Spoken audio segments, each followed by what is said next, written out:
Perang Sintuk terjadi pada tahun 1947 saat Belanda melancarkan agresi dengan menjadikan Lubuak Aluang sebagai markas dan wilayahnya.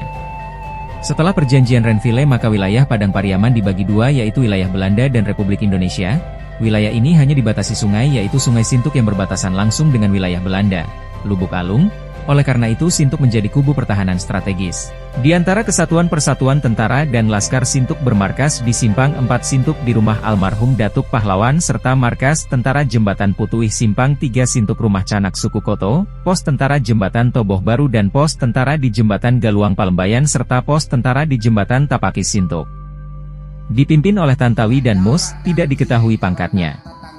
Semua gabungan tentara dan laskar berasal dari Sintuk, Toboh, dan Pakandangan dan lain-lain. Karena ulah mata-mata sebanyak 37 prajurit Sintuk ditangkap dan dibunuh dengan cara melengkungkan lurus lalu tubuh prajurit disembur peluru senjata tajam brand sampai gugur tepatnya di Surau Batu Simpang 3 Sintuk. Selamat hanya 2 orang karena pura-pura gugur, yang gugur diketahui baru 4 pejuang. 1. Buyung Godok, Simpang 3 Sintuk. 2. Nazir, Simpang 4 Sintuk. 3. Usuh Jalah, Toboh Palak Pisang. 4. Mulok, Simpang 4 Sintuk.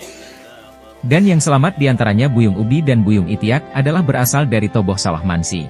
Demikian sejarah Perang Sintuak yang kami referensi dari berbagai sumber.